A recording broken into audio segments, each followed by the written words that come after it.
"There he is, officer. That's the man who broke into my house. Arrest him." The voice, a shrill and panicked shriek, cut through the quiet suburban air. I just stood there, my suitcase handle clenched in my fist, staring at the flashing red and blue lights painting stripes across the pristine facade of my own home. I'm a cybersecurity consultant, and I just returned 2 weeks early from a major project in Tokyo. The woman pointing at me from my front porch, a woman I recognized as Barbara, our overzealous HOA president, had apparently moved in while I was gone. She was wearing my silk bathrobe. The absurdity of it was staggering. She called the cops on me for trespassing on my own property while she was the one living there. But little did she know, my early return wasn't a coincidence. And my phone, which I was holding up, wasn't just for taking vacation photos. She had just walked into the most elaborate, technologically documented trap of her life. Drop a comment letting me know where you're watching from, because I promise you, the story of how this HOA Karen got herself arrested for felony burglary in front of the entire neighborhood is absolutely insane. It all started 6 months earlier, when I bought what I considered my dream home. After years of grinding, living in cramped city apartments while building my consultancy, I finally had the means to purchase a piece of tranquility. It was a large, modern structure of glass and steel, nestled in a wealthy, oak-lined subdivision that promised peace and quiet. The kind of place with more lawn care services per capita than a professional golf course. I travel constantly for work. My clients are international corporations with complex digital security needs, so my home was my sanctuary, my fortress of solitude. The one fly in the ointment, the one I hadn't properly accounted for, was the Homeowners Association and its president, Barbara Klein. My first encounter with Barbara was less than a week after I moved in. She appeared on my doorstep, a clipboard clutched to her chest like a holy tablet. She was a woman in her late 50s who tried desperately to look 40, with unnaturally blonde hair pulled into a severe ponytail and a wardrobe of what looked like expensive but slightly ill-fitting resort wear. She drove a 10-year-old Mercedes sedan that she kept immaculately polished, a perfect metaphor for her entire existence, projecting a status she didn't quite have. She informed me, with a smile that never reached her cold eyes, that my choice of mailbox, a sleek, minimalist black steel design that matched the house, was non-compliant. The approved model was a faux colonial monstrosity in forest green. The fine was $50 per day. I tried to be reasonable. I explained that the mailbox was part of the home's architectural design, but it was like talking to a brick wall. A very condescending brick wall. "The rules are the rules for a reason," she'd chirped. "They maintain the aesthetic integrity of our community." I looked from her faux colonial loving face to my hyper-modern glass house and wondered what aesthetic she was talking about. To avoid a protracted battle while I was still unpacking, I relented and bought the ugly green mailbox. It was a mistake. It showed her I would yield. The violations that followed were a cascade of pettiness. My garbage bins were visible from the street for exactly 45 minutes past the designated morning pickup time. A small, ornamental Japanese maple tree I planted was not on the pre-approved list of flora. I received a warning because a package was left on my porch for more than 3 hours, an eyesore, according to the letter she slid into my non-compliant, turned compliant mailbox. Each infraction came with a smugly written notice and the threat of a fine. It was suburban warfare by 1,000 paper cuts. My next-door neighbor, a retired engineering professor named Arthur, caught me one afternoon as I was sullenly measuring the height of my lawn with a ruler. He chuckled. "Getting the Barbara treatment, I see," he said, leaning on his fence. "Don't let her get to you. She's been running this HOA like her own personal fiefdom for a decade. She lives in one of the original, smaller ranch houses at the entrance, and I think she's pathologically jealous of anyone who moves into one of the newer, bigger places." He told me she'd once tried to fine a family because their visiting grandchild's birthday party had excessive balloonage. This was the woman who held sway over our slice of suburbia. Then came the big one, a lucrative, high-stakes contract in Tokyo that would require me to be overseas for a full month. It was a major opportunity, and I couldn't pass it up. As a courtesy, and because the HOA bylaws demanded it for any absence longer than 2 weeks, I sent a formal email to the board, notifying them of my travel dates. I specified I would be leaving on the 1st of May and returning on the 1st of June. I set my home state-of-the-art security system, a network of my own design that went far beyond simple motion detectors. It was my profession, after all. Every door, every window was censored. Internal and external cameras were positioned for total coverage. The smart home system logged every single interaction, from the thermostat to the refrigerator. It was less of a security system and more of a digital ghost that watched over the house. The first week in Tokyo was a blur of meetings and presentations. It wasn't until the second week that I noticed the anomalies. I'm a man who thrives on data, on patterns. And the patterns in my home's data logs were wrong. A tiny alert I had programmed for myself popped up. The thermostat in the master bedroom had been manually adjusted from its energy-saving away mode of 65 degrees to a very comfortable 72 degrees. I brushed it off as a glitch. Then, 2 days later, another alert. The smart fridge, which logs its inventory via weight sensors on the shelves, registered the addition of a gallon of 2% milk, a brand of yogurt I never buy, and a bottle of cheap Chardonnay. My blood ran cold. I don't drink cheap Chardonnay. I pulled up the live feed from my home's media server. Someone had accessed my Plex account the night before and watched 3 hours of a reality TV show about rich housewives. This was not a glitch. This was an intrusion. With a growing sense of dread, I navigated through my secure portal and accessed the internal camera feeds. My heart hammered against my ribs. There on my living room couch were Barbara and her meek, balding husband, Gary. She was wearing one of my expensive cashmere throws over her shoulders, sipping from one of my crystal wine glasses. Gary was channel surfing with my remote control. They were watching my 85-inch television, their shoes off, feet propped up on my ottoman. It was surreal. They weren't robbing me. They were living in my house. My mind raced, trying to process the sheer audacity. The HOA had a bylaw requiring homeowners to provide a key for emergency access. It was a contentious rule I had fought, arguing it was a security risk, but I was outvoted. Barbara, as president, was the keeper of these keys. She must have let herself in under some fabricated emergency and, upon finding the place empty, decided to upgrade her lifestyle for a month. She saw my email. She knew my return date. She thought she had a clear runway. A white-hot wave of rage washed over me. I wanted to call the police right then and there. I wanted them to kick down my own door and drag her out. But then, the professional in me took over.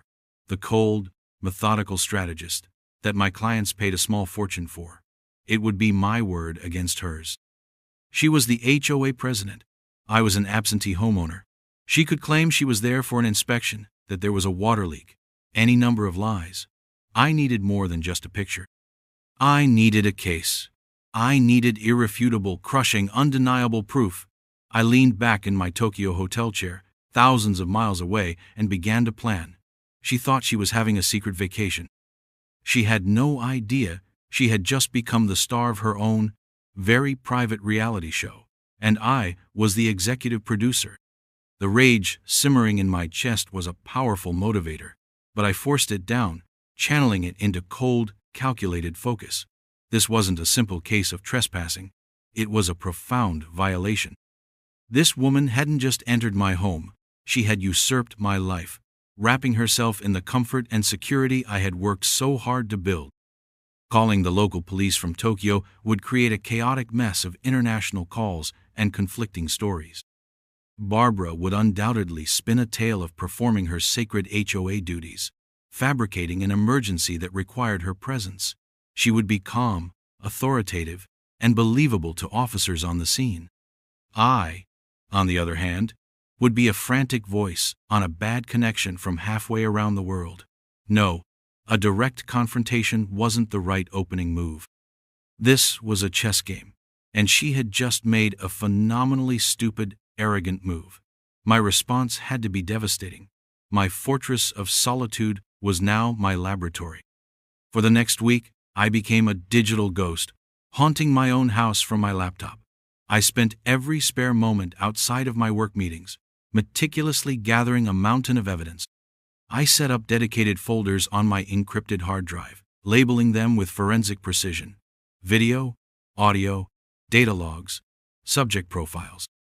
I downloaded every second of footage from all 16 of my high-definition cameras. The quality was pristine, the angles comprehensive. I had crystal-clear video of Barbara and Gary eating my food at my dining table. I watched them sleep in my bed, their heads on my pillows. I saw Barbara wander into my home office, running her hands over my leather chair as if testing it out for size. The most infuriating footage came from the master closet.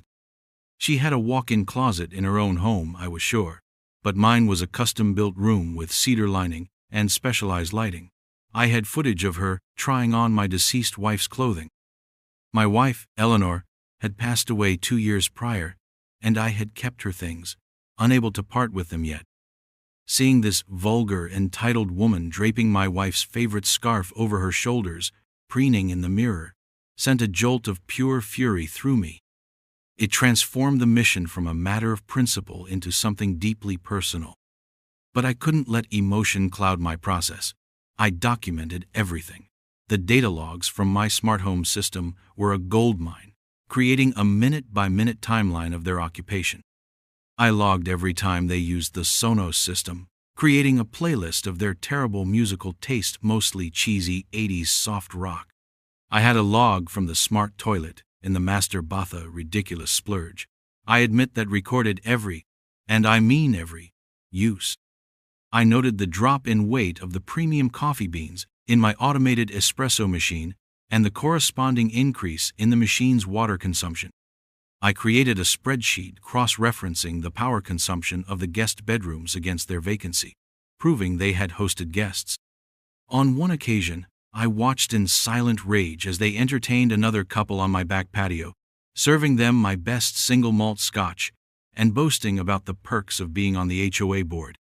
They were treating my home like a free luxury hotel and social club. The key, I knew, would be to prove intent. I needed to prove that Barbara knew she was there illegally and had a plan to conceal her presence. This is where modern technology gave me an almost unfair advantage. Many of my internal security cameras had microphones, which I had legally installed for security purposes.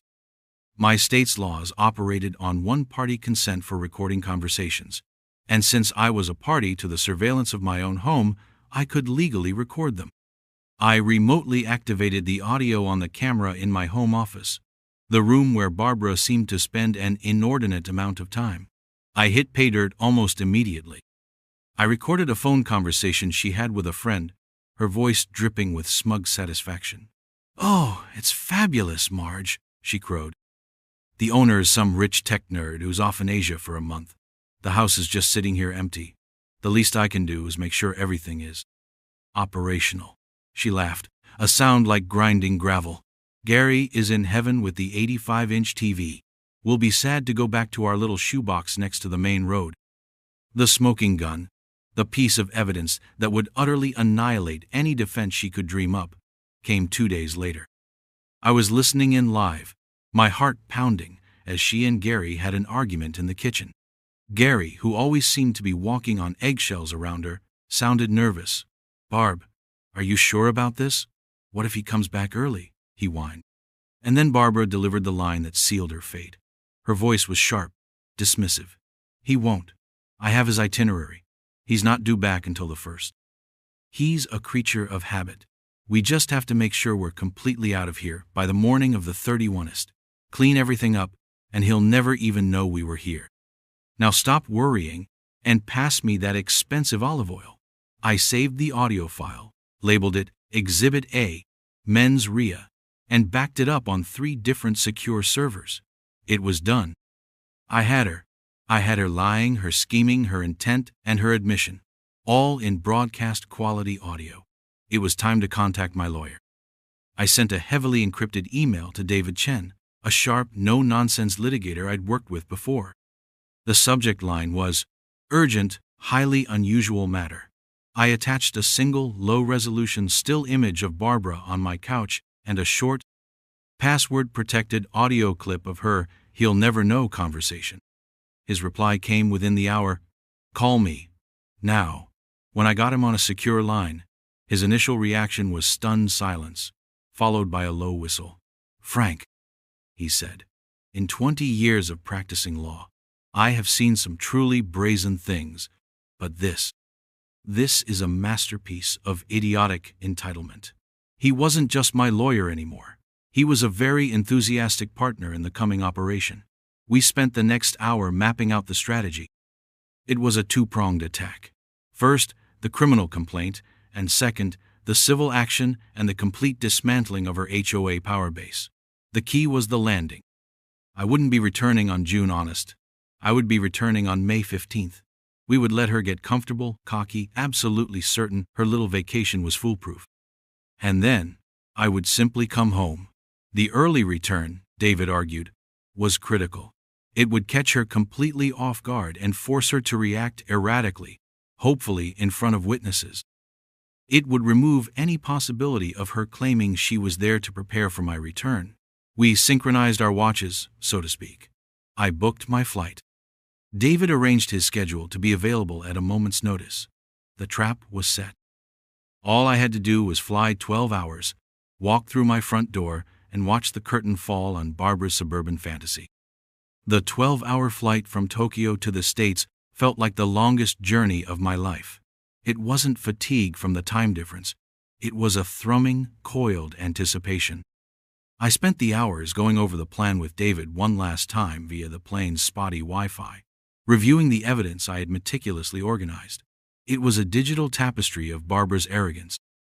Every photo, every log file, every audio clip was a nail for her legal coffin. David's final message before I landed was simple. Let her make the first move. Let her call the cops. Her own outrage will be her undoing. Be calm, be factual, and let me handle the legal. I landed at the international airport, breezed through customs with my global entry, and instead of heading to the usual limo service stand, I hailed a simple yellow cab. I didn't want my usual driver, who would have driven right up to the house. I needed to make my approach on foot. I had the cab drop me off 2 blocks from my street, at the entrance to the subdivision, right past Barbara's smaller, comparatively modest home. I saw her pristine Mercedes in the driveway, and felt a grim smile touch my lips. She was definitely not at her own house. I pulled out my wheeled suitcase, adjusted my jacket, and began the slow walk toward my mansion.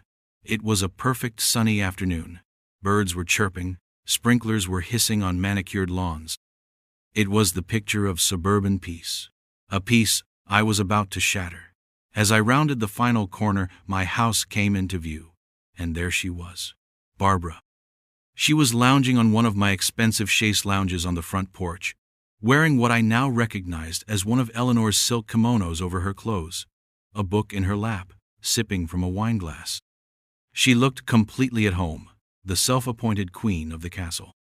I kept my phone in my hand, discreetly recording, just as David had advised. I walked at a steady, unhurried pace up the long, curving driveway. For a moment, she didn't see me. She was lost in her own delusion of grandeur. Then, she glanced up. The sequence of emotions that flashed across her face was a sight to behold. First, confusion. Who was this man walking so purposefully toward her porch? Then, a flicker of dawning recognition, quickly followed by pure, undiluted panic. Her eyes went wide, the color draining from her cheeks. The wine glass trembled in her hand. For a split second, I saw the terror of being caught, but it was just a flash. It was immediately subsumed by a wave of righteous indignation. Her posture straightened. Her fear morphed into aggression. This was her fatal flaw, the arrogance Arthur had warned me about, the very trait David and I were counting on. She stood up, placing the wine glass down with a sharp click. "Who are you?" she demanded, her voice tight. "This is private property." I stopped at the foot of the porch steps, placing my suitcase down calmly. "Hello, Barbara," I said, my voice even. "I live here." The blood rushed back into her face, turning it a blotchy red. "That's impossible," she sputtered. "The owner isn't due back for 2 weeks." It was a beautiful, unintentional confession. She knew the timeline. She had been tracking it. Before I could respond, she lunged for the offensive, whipping out her phone. "You're a trespasser! I'm calling the police!" she shrieked, her voice echoing across the manicured lawns. Neighbors started peeking out their windows. This was it, the moment of truth. I just stood there, impassive, and let her do it. 911, what's your emergency? I could hear the operator's voice from her phone. Yes, hello. My name is Barbara Klein. I'm the HOA president at 1120 Cypress Lane. There's a man here. He's trying to break in. He's threatening me. Please, you have to send someone right away. She was a surprisingly good actress. Her voice was filled with manufactured terror. She painted a picture of a dangerous intruder harassing a lone woman. I didn't say a word. I let her dig her own hole. Within minutes, the serene afternoon was torn apart by the wail of sirens. 2 police cruisers screamed around the corner and pulled into my driveway, lights flashing, bathing the scene in strobes of red and blue. Arthur appeared on his lawn next door, exactly as I'd hoped, watching with a concerned but knowing expression. 2 officers got out. A younger, eager-looking cop I later learned was Officer Reed, and an older, more seasoned sergeant with a calm, weathered face named Miller. They took positions, their hands near their holsters, assessing the scene. "Ma'am? Sir? What's going on here?" Sergeant Miller asked, his voice a calm beacon in Barbara's storm of hysterics. Barbara pointed a trembling finger at me. "That man, officer, he's a trespasser. He came onto my property and refused to leave. I think he was trying to rob me. Arrest him." The younger officer, Reed, took a step toward me, his hand on his weapon. "Sir, I need you to keep your hands where I can see them." I slowly raised my hands, my phone still clutched in one of them. "Officers," I said, my voice steady and low, a stark contrast to Barbara's screeching. "There seems to be a grave misunderstanding. This is my house." Barbara let out a derisive snort. "He's lying. I'm the HOA president. I'm responsible for this property while the owner is out of the country. This man is a danger to the community." This was her playing her trump card, her title, the flimsy shield of authority she hid behind. It was exactly what I wanted. She had publicly, in front of law enforcement, declared herself the responsible party for the property. She had woven her own net, and now it was time for me to pull it tight. Sergeant Miller held up a hand to quiet Barbara, his expression one of professional patience. His eyes, honed by years on the force, scanned from her frantic, overdramatic posture to my calm, stationary one. It was clear he was assessing credibility, and Barbara's screeching performance wasn't helping her case. "Okay, let's all just take a breath," he said, his gaze settling on me. "Sir, can you provide me with some identification?" "Of course, officer," I replied. "It's in the inside pocket of my jacket. May I have your permission to slowly reach for it?" He nodded. I deliberately and methodically retrieved my wallet, extracted my driver's license, and handed it to him. He examined it, his eyes flicking from the photo to my face, then down to the address printed below my name, 1120 Cypress Lane. This was the first domino. A small, almost imperceptible shift occurred in his posture. He looked over at Barbara. "Ma'am, the address on his license matches this house." Barbara, cornered by a simple fact, became even more frantic. "So what? That proves nothing. He could have found it, stolen it. People forge documents all the time. I am telling you, as the president of this homeowners association, this man is not the owner." She was staking her entire identity on her title, believing it granted her an unimpeachable authority that superseded actual evidence. It was a pathetic, desperate gamble. "Officers," I said, breaking the tense silence, "I can definitively prove my ownership in about 3 seconds if you'll allow me to approach my front door." Sergeant Miller exchanged a quick glance with Officer Reed, then nodded again. "Go ahead." Slowly, I walked past Barbara, who watched me with a look of pure venom, and up the 3 steps to my front door. The door was equipped with a state-of-the-art biometric lock. I placed my right thumb on the small glowing glass panel. There was a soft electronic chime, a click of the deadbolt retracting, and the heavy door swung open an inch. The silence that followed was deafening. The visual was irrefutable. You can't forge a fingerprint on the spot. I turned back to the officers. Barbara was frozen, her face a mask of disbelief. She looked like a statue commemorating the exact moment of a colossal miscalculation. I let the moment hang in the air for a few seconds before continuing. Furthermore, I said, my voice resonating with cold clarity, while I can certainly prove who I am, I also have incontrovertible evidence of who has been illegally residing in my home, consuming my property, and using my belongings for the past 17 days. As if on cue, a sleek black sedan pulled up to the curb. David Chen got out, looking sharp and composed in a dark suit. He carried a leather briefcase and walked toward us with an air of purpose. The arrival of a lawyer dramatically changed the temperature of the entire encounter. "Sergeant Miller," David said, extending a hand, which the sergeant shook. "My name is David Chen. I am Mr. Franklin's legal counsel." He then turned his head slightly to acknowledge Barbara. "Officers, my client is the sole legal owner of this property.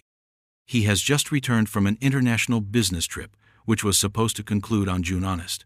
David paused, letting that sink in.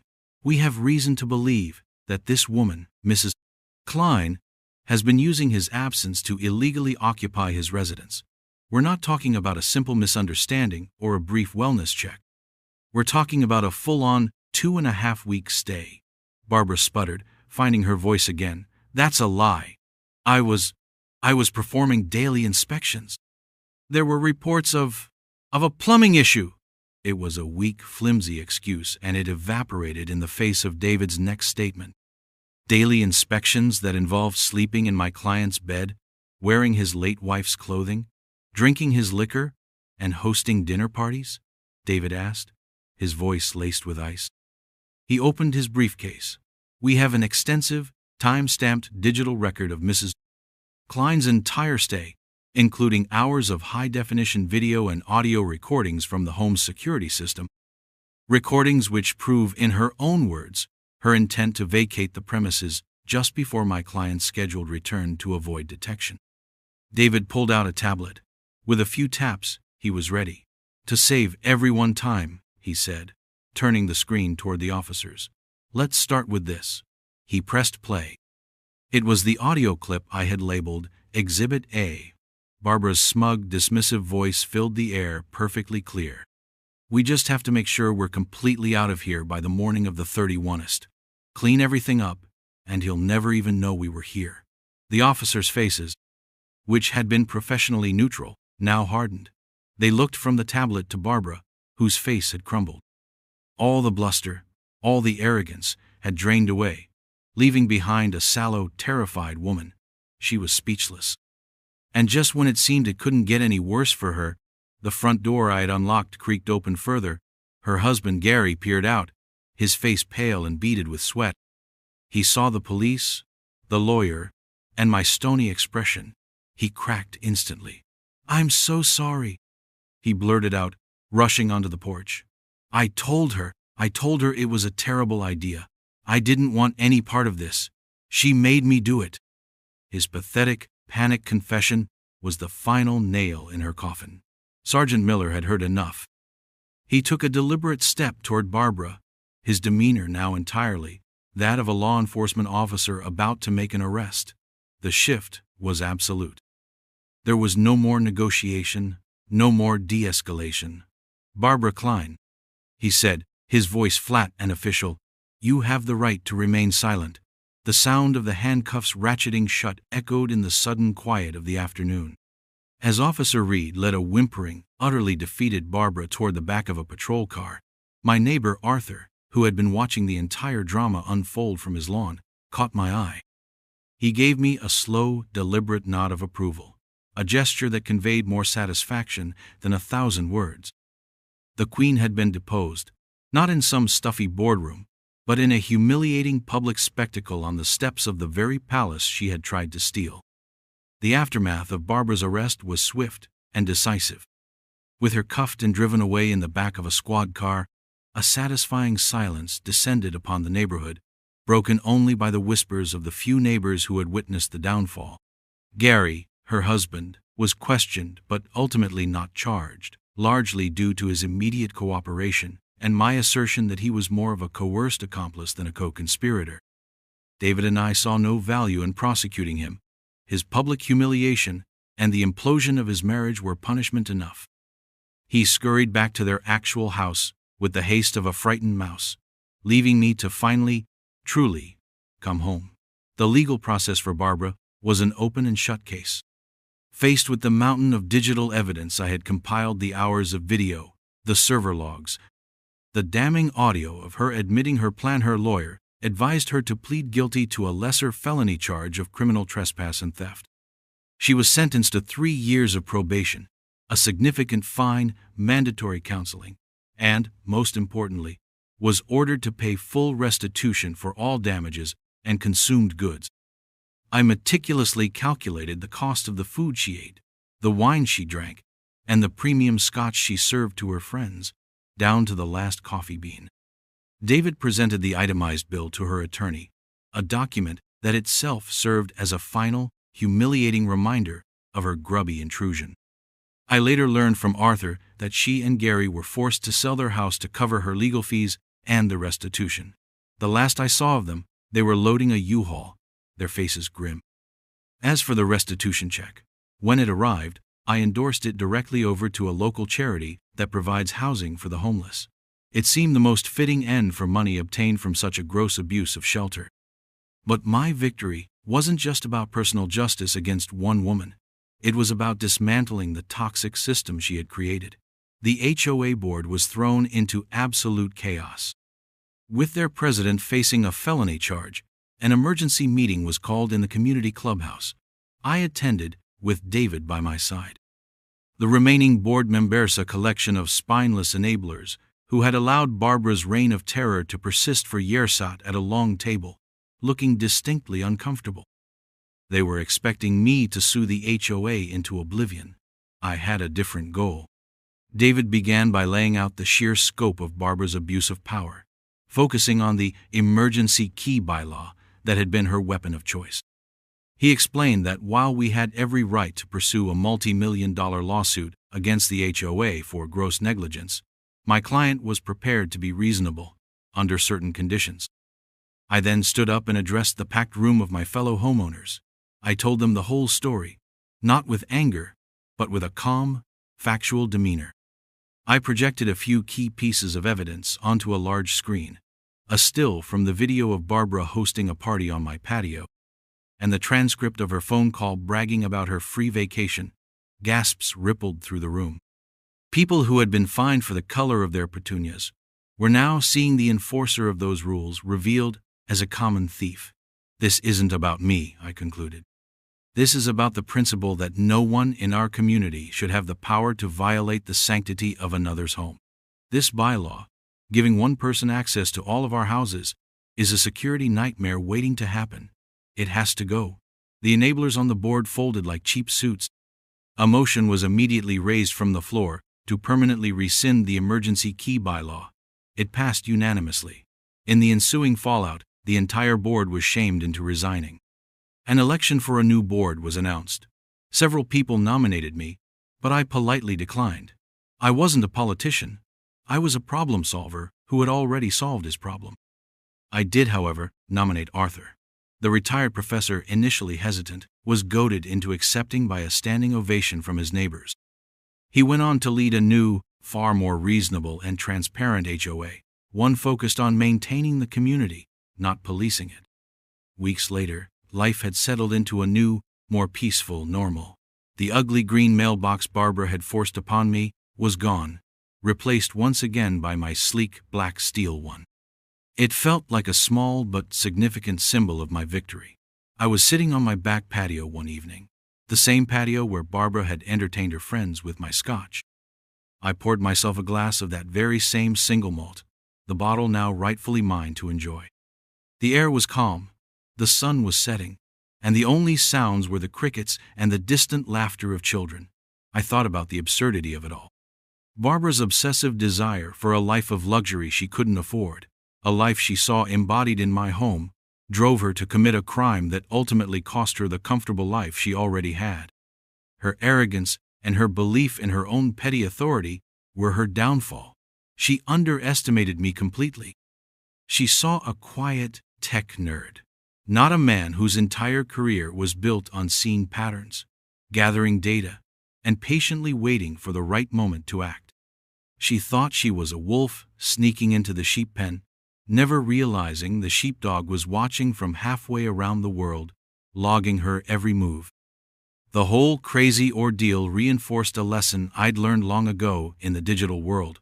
Bullies, whether they're in a boardroom or a subdivision, thrive on intimidation and the assumption that you won't fight back. But when you do, when you stand up with facts, with evidence, and with resolve, their power evaporates like morning mist. They are often, at their core, nothing more than a facade. Thanks for sticking with me through this wild ride. It's proof that sometimes the best security system is a little bit of patience and a whole lot of data.